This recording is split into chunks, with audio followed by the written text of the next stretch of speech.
Kanja Masengeri is going to court under threat of being jailed because he's showing up, because there's a warrant to detain him, is the day they are released clandestinely. What government operates like that? If you cannot guarantee or rather respect people's right to life and guarantee their liberty other than, if you're picked within the law, then you do not deserve to be in power. This is a regime Kenyans must get ready to throw out. Yeah, and that. Martha says this is a regime Kenyans must get rid of and throw out. And basically, when you listen to Martha talk about Kenya, you may think Martha is talking about Uganda. What hasn't happened in Uganda? People get abducted by gunmen that are not in police uniform or any security operative uniform. They don't identify themselves. They have no arrest warrant. They just come, pick you in daylight. For the fact of Boniface, one activist from Kenya who was picked up from his home. Even the kids were there, picked up and whisked away. And when you listen to people talk about this, you'll be like, you know what? Is this the Kenya people were telling us to run to in case of any problem if you don't feel safe at home? Kenya had become safe haven for Ugandans. And even to date, we know we still have many Ugandan activists who ran to Kenya for safety. And this is the Kenya we are getting information like this. At the end of the day, we must realize what's this up to. It is sending a message that these people are trying to reunite and cause chaos and influate oppression on us on all grounds. That's why Martha says when there were demonstrations of this financial bill, many people were abducted. A certain Gen Z show up when he was dead in a quarry. How many Ugandans have we found dead? We have the Besigye that showed up dead. They threw him in a trench. Canary showed up with a tape measure. You literally see that Kenya is trying to copy Uganda. So it is in weak time for Ugandans to sprang up and join voices with Kenya and demand for the release of Besigye. Not only just the release, but we need an explanation. This can't be reoccurring. It happened to the 36 activists, and we thought maybe they are just activists, and now it's growing and growing, going to leaders. At the end of the day, we hope that the Honorable Besigye shows up alive and fit. We condemn his arrest in Kenya against the laws. There is no law that accompanies that. But of course, what do illegal regimes do? Thank you, Sona. All right. Thank you so much. Thank you so much, Dr. Morgan, for that submission and also the feed from Martha Karua also. There are a lot of kidnaps, of course, and there's almost no difference between Ugandan police and Kenyan police. I don't think there's any difference. Yeah, the only difference was the leaders. The leaders on top, I mean the presidents and all that during President Uhuru's time and all that. But normally, because the police is the same, when you get a rogue president, he just, of course, uses it because it is the same corrupt system police. That's the same as Uganda's police. So they can do things that you want. They can do everything that you want if you want to use them. The president Uhuru never used them, so because he was independent and he wanted them to operate, but the corruption is the same, same. We'll go to Dr. Cecile Zabu. Please give in your submission. As others, please retreat the space and also request the mic to give in your submission if you feel so. Dr. Cecile.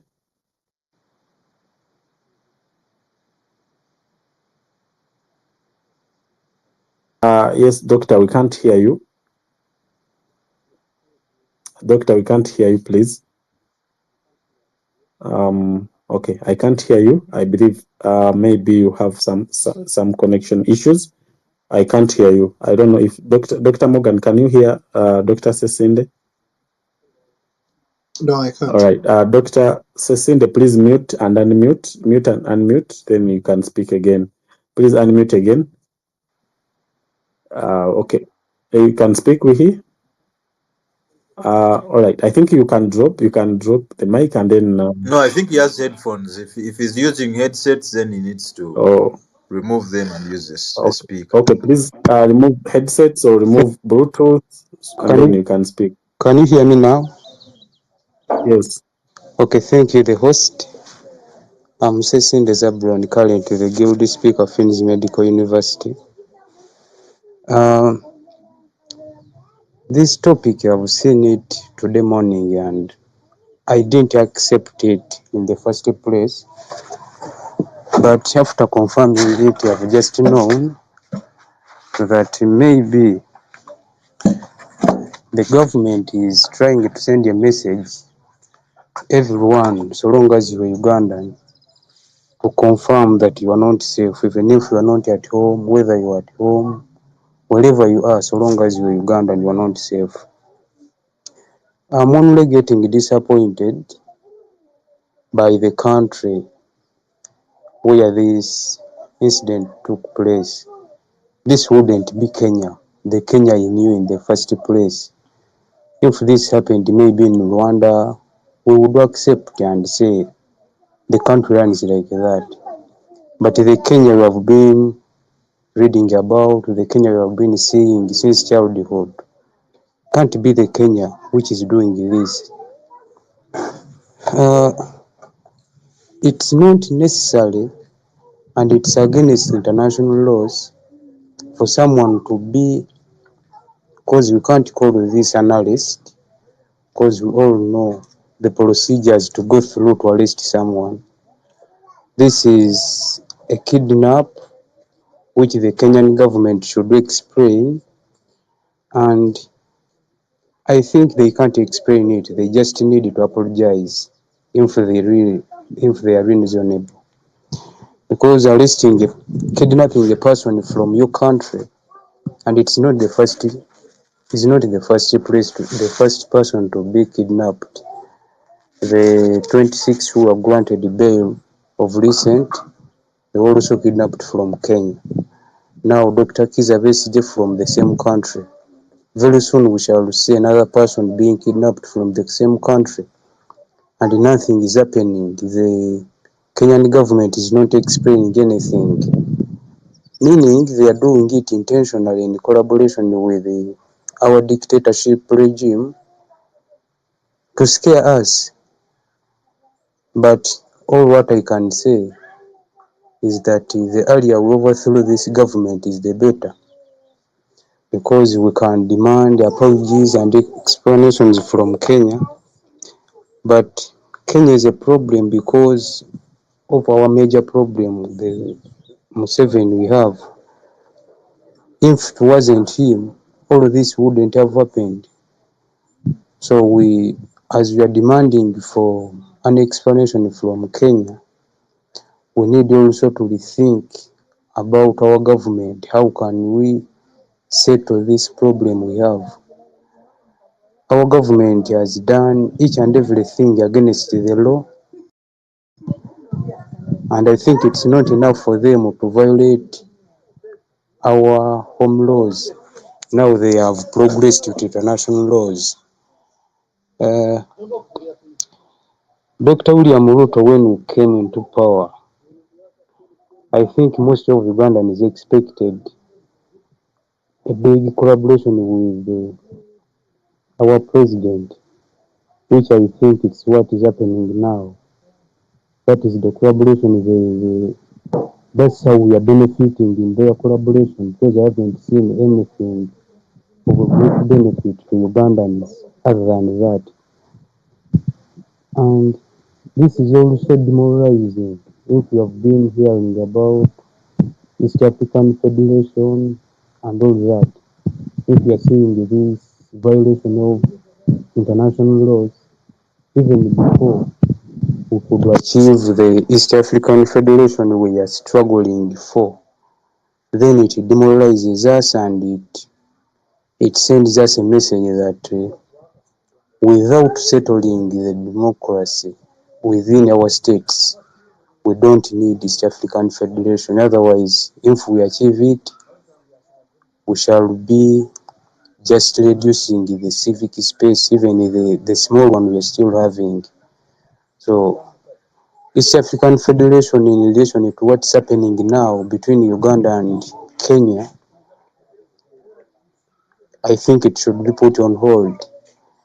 If you see what happened during the regime of General Kale Kaihura, when he was still the IGP, arresting, I think, was it arresting, kidnapping some Rwandese, sending them back home, and all that, you see that it has been there, but it has been silent.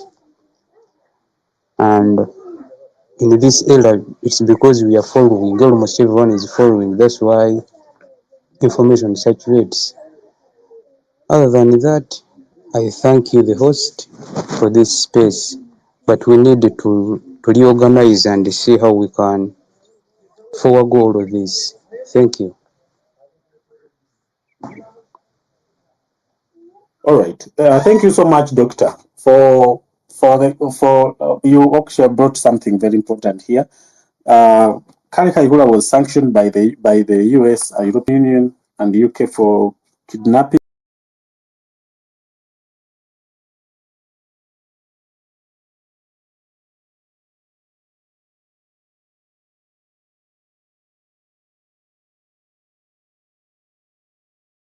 Other cases was the kidnap and repatriation were taken. Many of them were taken back and they are still currently in detentions. I also believe that once we take also that route, we can also call for the same for sanctions on Kenyan police chiefs. Probably something that can reduce on that as beyond our control, because we're suggesting that we should have a cross-border space where Kenyan activists also and Uganda hold same a single space where we can all speak together with one voice. And you know how Kenyan has massive numbers on social media, so that would be a good thing. I believe we can push that. Also, last month, Kenya like footages appeared on social media where 5 people were kidnapped inside Nairobi in a place called Kilimani. It's one of the posh places, you can say maybe Munyonyo or Muyenga or Kololo. And these people were refugees from Turkey, one of the political groups in Turkey. They were seeking refugee from Kenya. They had lived in Kenya for years, but Turkey wanted them, so they went through the Kenyan government. Kenyan government allowed the Turkish security agencies to kidnap these people, and just after next day they were deported. They were put on plane and were deported back to Turkey. Kenyan government made a statement, and it was recorded because Turkey is a big country, and also there was a lot of noise from the international community. So Kenyan government made a statement, and it was also, they actually agreed that they had repatriated these 4 people. One of them was British. He wasn't, because of his citizenship, so he stayed, and it was criticized. But the point here is that they made a statement about this, but they never made a statement in July when the Ugandans were kidnapped, because Ugandans normally, like Uganda is Uganda, so this is Uganda, so they cannot make any statement. Probably they feel like they are not answerable to us, but they are answerable to international community, because among the people that had kidnapped was a Turkish with a British citizenship. So it made a lot of news in Europe, and that's why the Kenyan minister came out and made a statement, of which it was even betraying. Like, he agreed that they had deported someone, they are deported, the members of the Turkish political group, which is actually against the international. So the same thing we're talking about here, about Dr. Bess, is something that Kenya has been doing consistently this year. And we're talking about the regime of President Ruto. Kenya hosts the biggest refugee camp that hosts over 5 million people, it is one of the safest areas in the world, because hosting those refugee camps means the place is safe. But it is for during Ruto's time, it has become evident that the freedoms of refugees cannot be guaranteed because of these kind of repatriations. So Kenya receives a lot of money from UN to facilitate the refugee camp. Like, it hosts a lot of refugees, but of recent, during Kenya's Ruto's time, it has freedoms have rights of refugees and asylum seekers has declined because of his political problems. He has been struggling in his political in his rule. So I think to facilitate his survival, he has to do all this. There are 4 cases. Even last year, there were a South Sudanese who was kidnapped from Nairobi and was deported to Juba, where he's now currently facing he's been in jail for 1 year since that time. So Kenya, we can say, is no longer a safe haven for anyone. But what does the bigger implication of all this, like I said, is that when states start to do this without being stopped, without being stopped, it becomes so common. Like, it can be done in other countries. Like, we talk about Rwanda, which started repatriating distance from Uganda, from Tanzania. So it extended to South Africa. It extended to, some of them could got from developed countries that ally with Kenya, with Rwanda. And the biggest incident was the Rusesabagina incident, where he was kidnapped from Dubai airport. So the deals that governments makes citizens and opposition members living in those countries vulnerable. So if for example, Uganda makes a arms deal with UAE or oil deal with UAE, there is no way to hand you over. If you are living in Dubai, Abu Dhabi, Sharjah, anywhere in those states, you'll be handed over.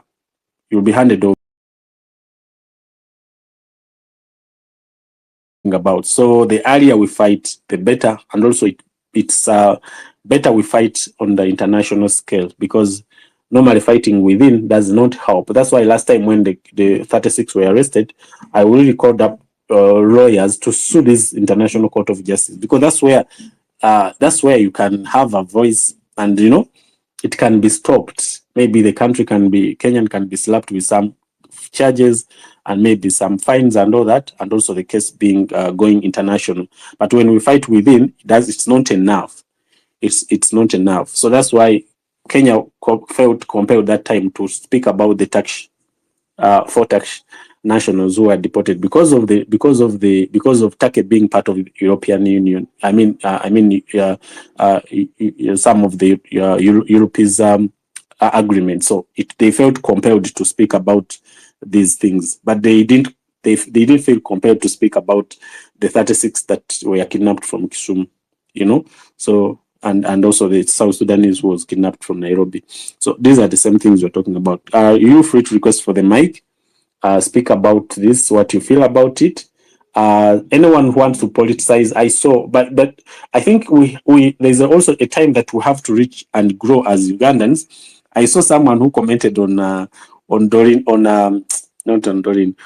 Byanyama's tweet, claiming that Winnie Byanyima has never spoke about the prisoners, the political prisoners, or the political prisoners kidnapped in Uganda. No, she has ever, and I made also that reply to her tweet. There's a tweet she made about Olivia Otaya, and you shouldn't be like, you shouldn't be satisfied by someone doing for you your work. Like for example, my work, I shouldn't wait for Morgan to post something so that I feel like this is illegal. You get? But collectively, we can all say, okay, this is wrong, all of us should talk about it. But if someone does not talk about it, and then comes next day, he complains about it, of course it is a concern, but we understand that there is always a general problem. We want always to blame each other for the same problem that are committed against us. So we instead blame people for being quiet, of which Winnie Byanyima has spoke about Olivia Rutaya, and she made a post replying to Pius Jadwa's post when Pius Jadwa was pushing for the release of Olivia Rutaya and other political prisoners. So, and of course, she replied and said, "This is my husband," so she has a right to speak about her husband. But this is where we are. They probably have seen the post by Nyanjura and Kennedy. Of course, we can't have any information. At the moment, in military court, you don't enter with phones, you leave them outside there. So there's no way how we can get information at the moment, but we will wait and see. I want to read some comments there. I wonder what's the role of East African community? Is it still in operation? I will say no. It is a dead thing. Kenya is a district of Uganda since Ruto went into power. That's what most people believe, that Kenya became a district of Uganda. I pity Kenyans for allowing imports of dictations from Uganda, just waiting for their constitution to be urinated on by their MPs, like it has already happened in Uganda. They will realize when they have no reverse. The reverse has come. Okay. Thank you. So I will go to someone requested for the mic. Yes, Dr. Simba. Doctor, you have something? Zasinda, you have something? I was saying that someone saying that Dr. Winnie Byanyima has never said anything on us. It's alright. Someone can decide to keep quiet. But when something happens and someone says something, then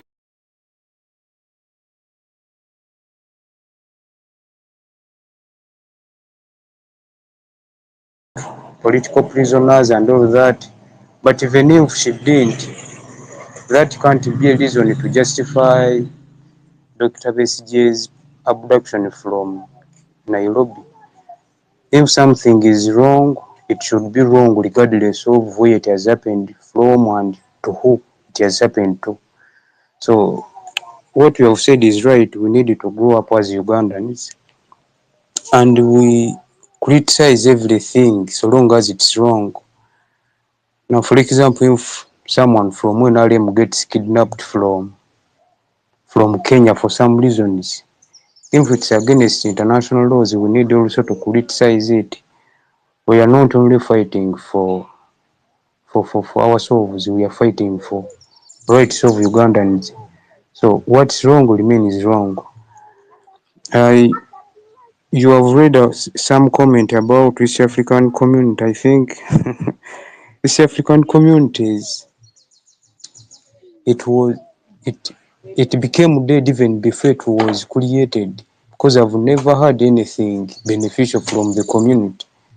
A lot has been happening. A lot of disagreements political has been happening, but you have never heard anything. I may not recall the year, but I remember when Yahya Jammeh lost an election and insisted. He accepted that he lost, but after some 2 days he changed his statement. And I think it was John Mahama, if I'm wrong, I'll be corrected. Even went into exile because of that, but ECO was sad to intervene. They sent their military group, ECOMOG, to intervene, and Yahya Jammeh was put on a plane and went to Chad, I think. And John Mahama came back and he took over as a president. But our East African community is not doing anything, even a small thing. You can't even hear a statement from them in case of anything. So for us, we just have to accept that we on our own, we don't have anyone on top to speak for us. Ugandans, we need to learn and to put up resistance against a lot of injustices that is happening. Now, so the challenge is still some people politicizing each and everything. Now, I was in certain WhatsApp group and someone was saying this is a stunt, they are trying to promote PFF and all that, and you see, the kind of reasoning is not originating from one's mind, but it's political. So we need to put down our political parties and think about the country as a whole. So thank you, the host. That's what I wanted to supplement on your communication. Yes, thank you, Doctor. Feel free to request for the mic. We're still talking about, I think now we can, of course, it is confirmed now that he will appear in military court today. Besigye will appear in military court today. We've been speaking about military court. Now the thing comes back. I briefly talked about it before you guys came. And so we have been talking about the military court trying civilians. And one of the civilian now is again going to be aligned in court. Besigye is a civilian who must not be charged in military court. These are the things we've been fighting those days of when Olivia retired, before she and others, of course, still outside. I mean, still inside. We are fighting that citizens should not be charged in military courts. Besigye is retired, so he is a full civilian who should not be tried in military court. Any case, whether treason, terrorism, anything, should not be charged in military courts. You look at someone called Mukulu, Jamil Mukulu, the one of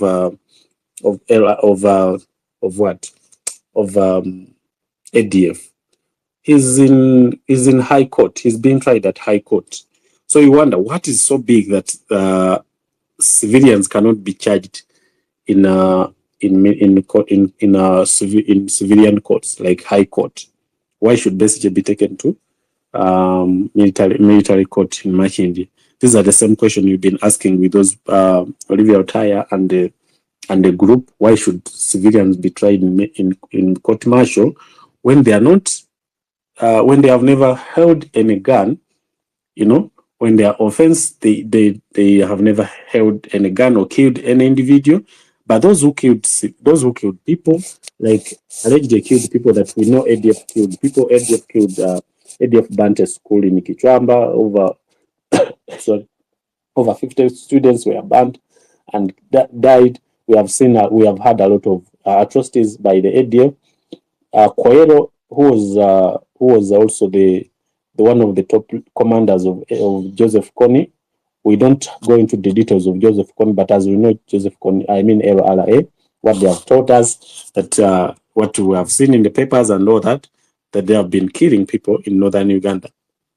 But these people, all of them are being charged in court, in civilian courts, So these are the question also that comes: why are politicians charged? Why are politically aligned civilians charged in court martial, but those civilians who are attached to armed groups are charged in court? In civilian courts. Why? This is a question that we have to ask every time, and we have to fight this thing. It is wrong to charge civilians in court martial. It will never be right. The Constitutional Court nullified that. The Constitutional Court ruled that it was wrong, and then the government appealed. Unfortunately, they appealed. The government does not. The judiciary Uganda does not want to finish that appeal, so that we don't have any justification for charging civilians in court martial. Whenever I talk about, they say they appealed. So there's something wrong here. Judiciary must be put on task. Wulira must be put on task to see that they can dispense this case, so that we know that a civilian, according to the ruling and even the appeal, it was nullified. So no civilian should be charged. Besigye is a civilian who should not be charged because he's retired. But charging Besigye, Olivia Otaya and those groups, charging them in civilian courts when when Mujamiru Mukuru, who is believed to have killed over 2,000 people in Uganda, in Western Uganda, is charged at High Court, and that is something that. But we're looking at politically motivated crimes, politically motivated offenses. Yes, Lukwago. Yes, thank you so much. Actually, for me, I'm just studying the situation, but I chipped in to talk about the president Dr. Sass was referring to is Adam Barrow of Gambia. Adama Barrow. Exactly, Adama Barrow, and the issue of Jamiru Mukuru. We need to understand the complex political landscape of Uganda, okay? Because Museveni on many occasions has arrested the politician with his hidden agendas. So let us first wait for what charges are they going to charge him, because now we are like used. You've talked about Jamiru Mukuru, and I've always been asking, why is Jamiru Mukuru in a civilian court and Eddie Mutwe, Nubian Lee, Olivia Rutaya, Machete, civilians, musicians, okay, barbers are being tried in a court martial? Now, when we dived deep into Jamiru Mukuru's issues, we got to realize that Museveni was behind Jamiru Mukuru. And Jamiru Mukuru made it clear that if we are a terrorist group, why is the government of Uganda giving us logistics and is funding us with the so-called ADF? So when Jamiru Mukuru was arrested by Tanzanian authorities, they investigated his case and got to realize that Museveni was the one behind him and his government, the likes of Kari Kayihura. Okay? Then they went into negotiations with the Tanzanian authorities, Museveni. They made some concessions that Jamiru Mukuru must not be tried in a military court, simply because he's doing a covert work for Museveni's government. That's why Jamiru Mukuru is in a civilian court, not in a court martial. So I can't comment on Dr. Chiza Besigye's case. We have to first wait for what will come out, what will come from the court martial as of now. Otherwise, thank you for the opportunity. Thank you so much. My Lukwago. Yes. Even like like a month, I think last month, Koyero is from ADF. I mean, he was convicted by the International Crimes Division, which also charges people with high crimes, but it's not a military court. I mean, lawyers can, I think, maybe correct me on that. Yes, International Crimes Division. Yes, Council Douglas is here. International Crimes Division is not a part of a military court system. They charge those high crimes, big crimes, but especially war crimes probably, but not a part of military court. So we believe that any case that would be involving a civilian, whether it is involving a gun, whether someone was stealing, whether armed robber, still the civilian court should be able to hear that case. I believe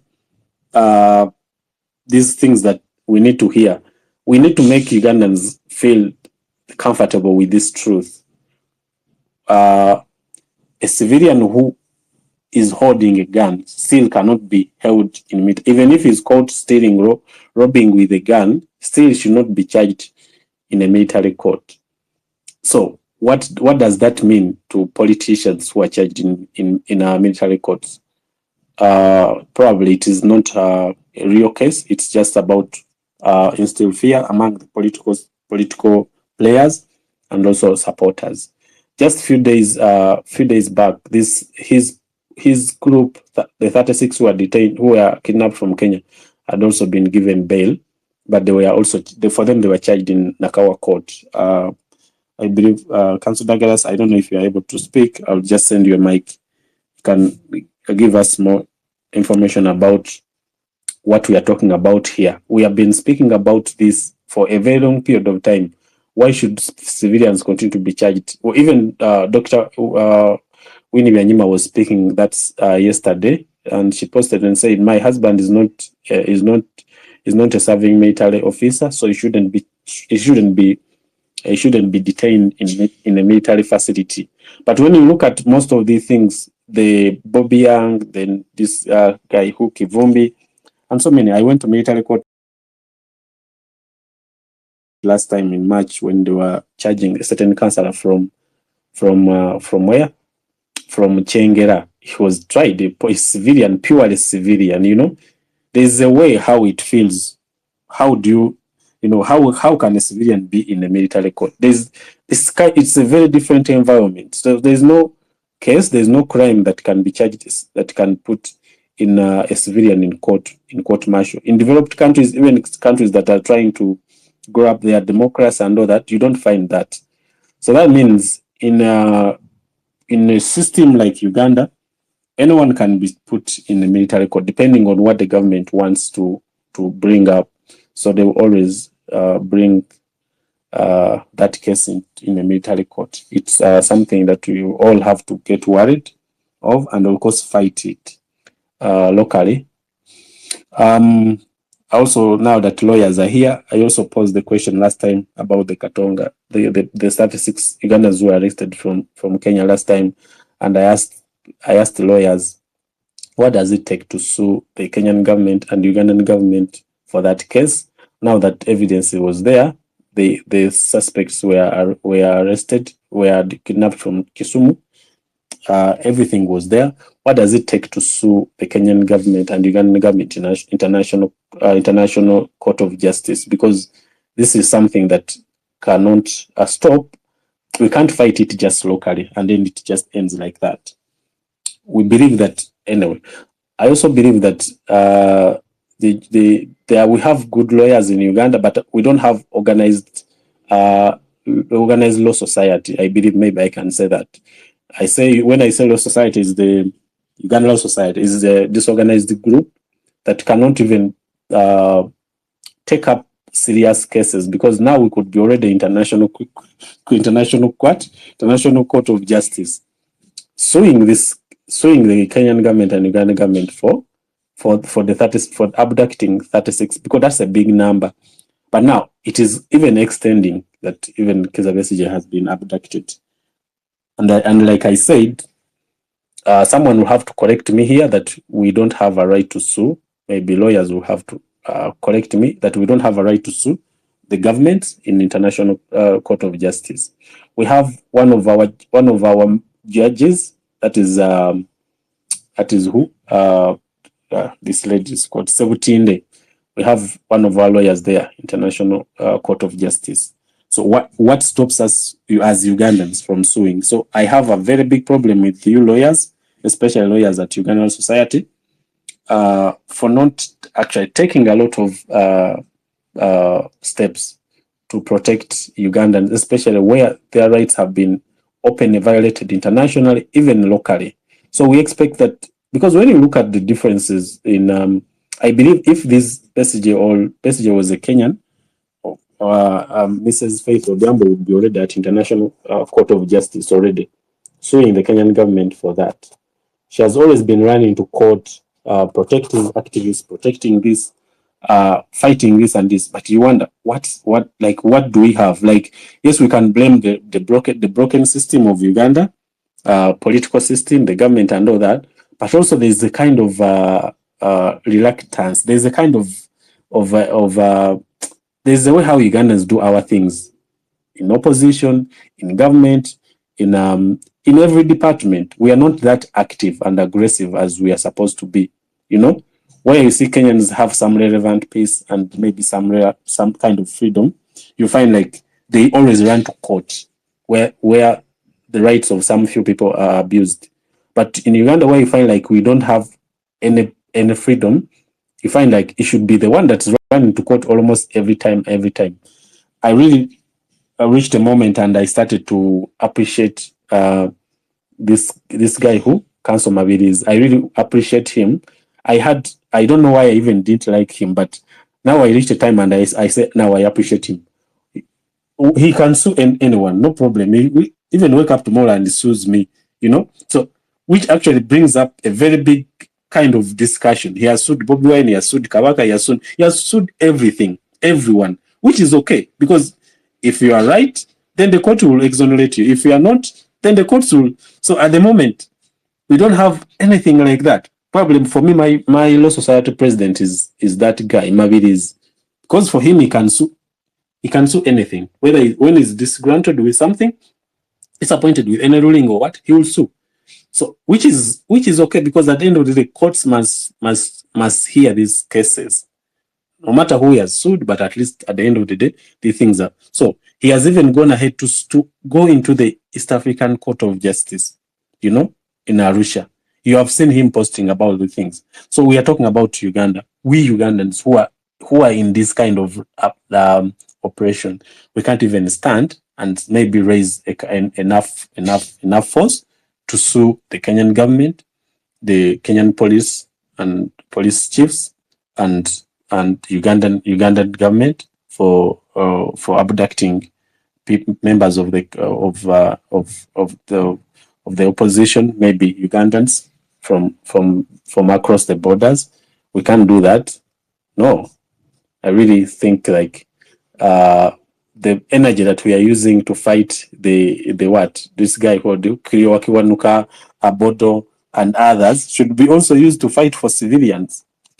Should be used to fight for Ugandans, because now we will upload say Samakade for doing this. At the end of the day, what impact does it have? Even you are fighting individuals, you are not fighting a system. We should fight a system that doesn't give freedoms to people. If we are to see Semakade doing something, let him be practical. We have had a lot of things, but we are not even seeing someone. Well, normally when leaders are elected, they give a recommendation. Probably they give a plan of their first 100 days. I don't know Semakade's 100 days, what he planned to do, but we really need to see something in the first 100 days of his rule, so that we can understand that someone came to fight, but not fighting individuals, not fighting members of the government, just individuals. But you fight a system, because at the end of the day, you fight individuals, the system remains. The best thing to fight a system is to sue them beyond their control. You sue them East African Court of Justice. You sue them International Court of Justice. That's how we can reach somewhere. I really maybe think Uganda society will also explain to us. Right now they are in battles. They are fighting each other, and it is just it came too early. Like they are now starting fights, of which they are not helping us. As a Ugandan, for me, what I want is Uganda society to fight for me, to fight for my rights. And now for them, they are fighting for their own individual rights and powers. Anyway, I wanted to extend that side because I've seen some lawyers are here, and that has been always my position.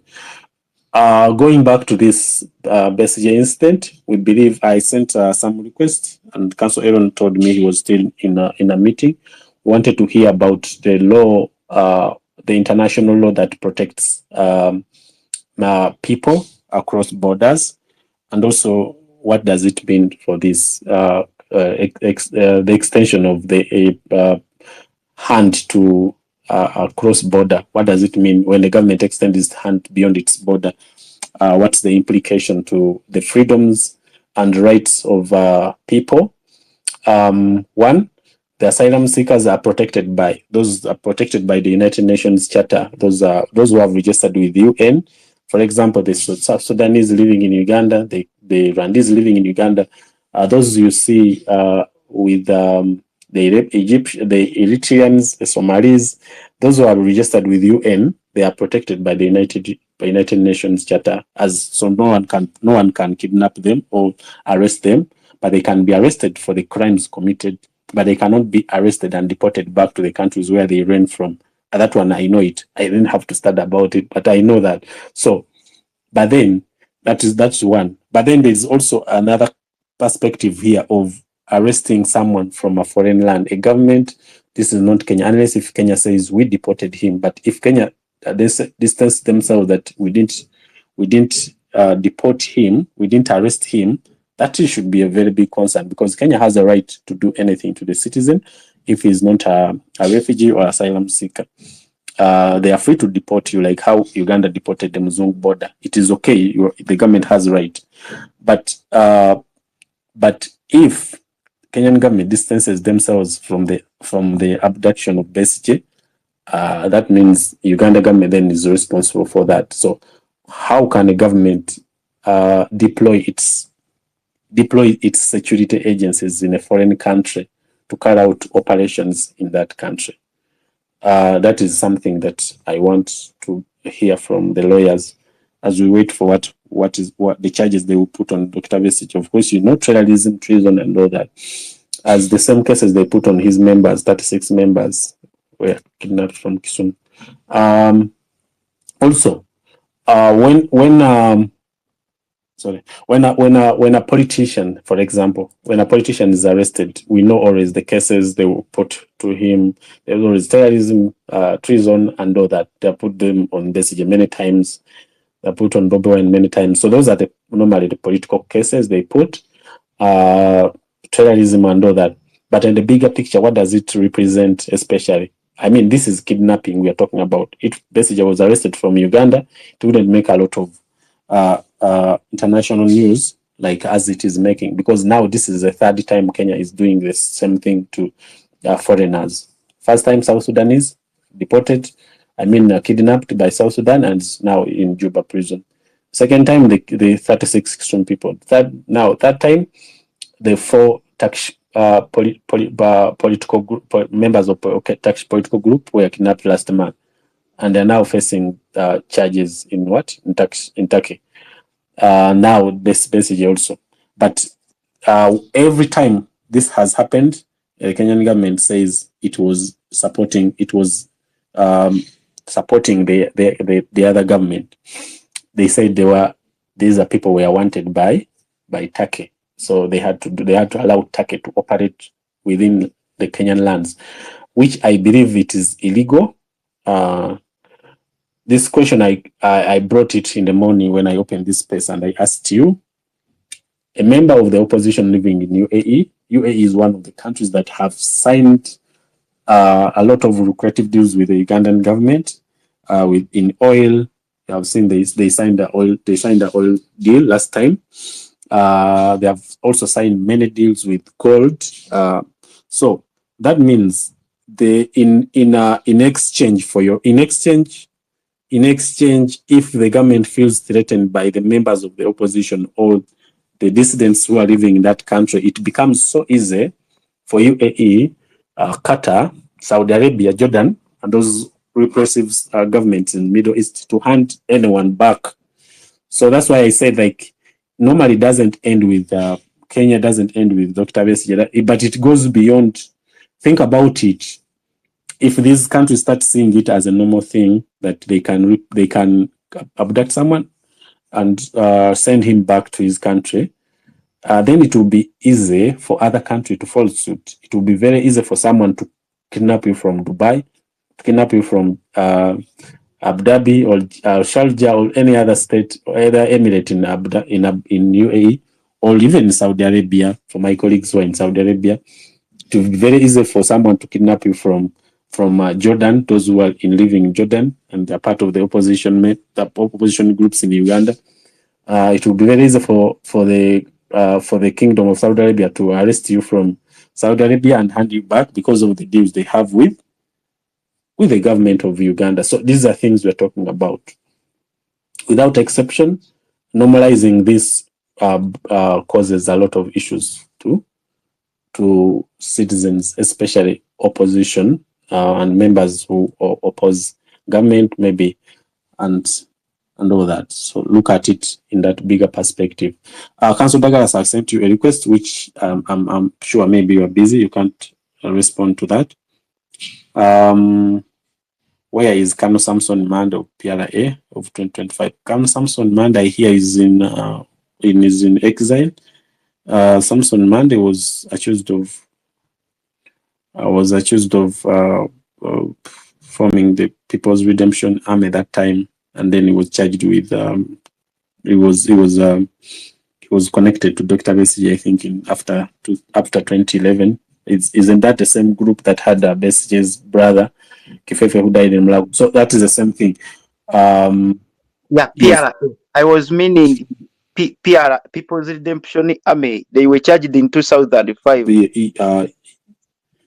Yeah, but I think Samson Mande is not in Uganda because of he's not in Uganda. I really don't know much about, but what I know, like I remember, is that he was part of that. He was part of that group where Dr. Besigye was also connected, and his brother, and those guys that were kidnapped at High Court. I think isn't that the same group?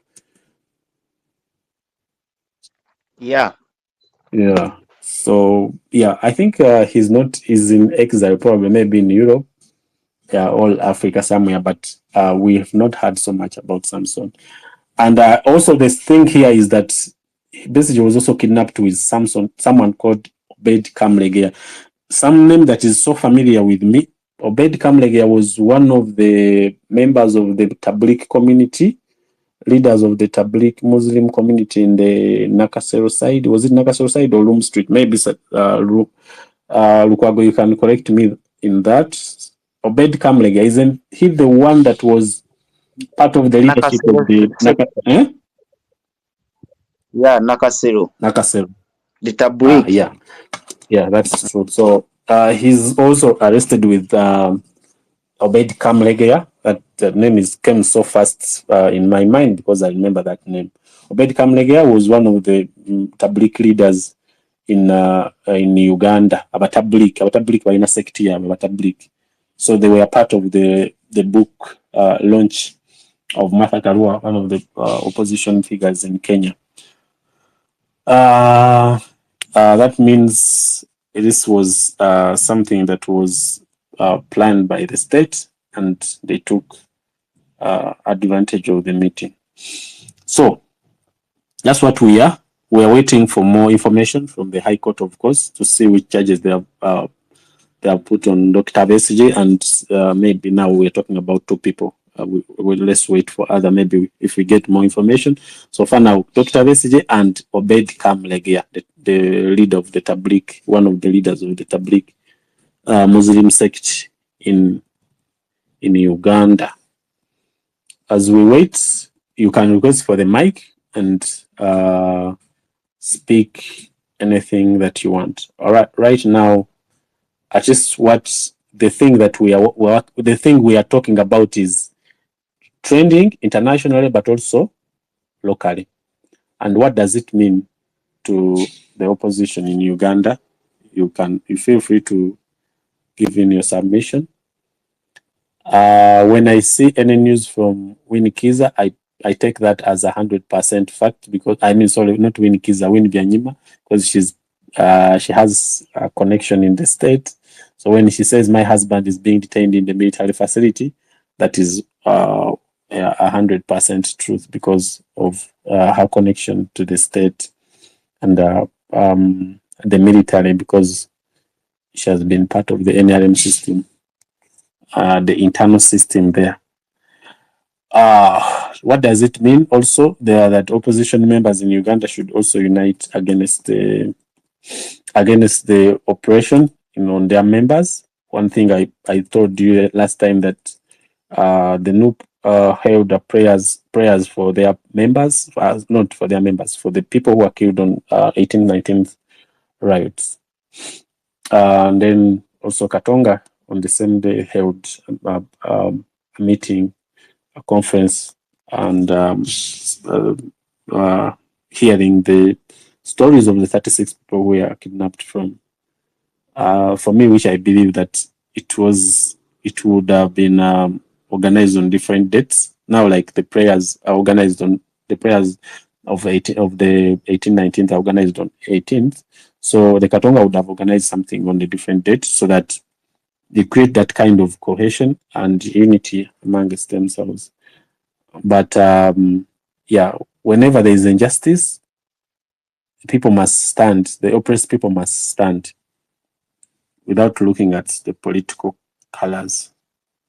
There are so many people who have been saying Katonga, these 36 Katonga people.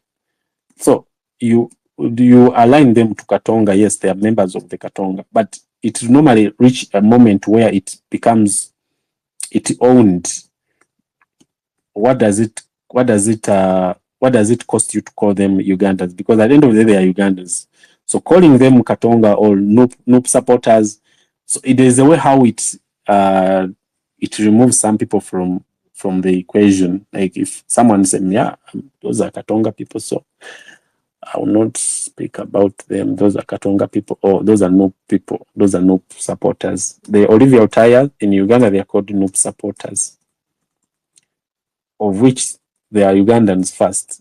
Even if they are Noop supporters and all that, but the fact that you are calling them Noop supporters, you are owning them and removing them from the perspective of Ugandanship, and leaving it so closed to only a political party. And in a fight, oppressed people must fight together. Oppressed people must fight together. Like at all times, oppressed people must fight together. I was listening to a certain video. I was watching a certain video, and one of the members of the, I think is your grandmother, someone's grandfather here, said, in 1985, close to 1986, when the Lutwa's government is about to fall, the Kaira was fighting and was around Central. It was Central region and Kampala. What Museveni did was to tell him to combine the force,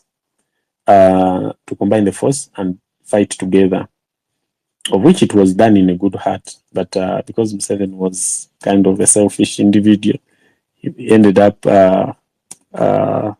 suffocating the members of Kaira's group and all that. So he captured power, and then he claimed that it was his group that had captured. But in the sense, they had joined forces together, and probably they would have had a certain agreement to fight together. And then when they win, probably one could be president, vice president, and they exchange leadership. So my point here is that at some point, there must be some unity of forces. If opposition are fighting and they're having a certain same cause, they must fight together, irrespective of people's ego, selfishness, and maybe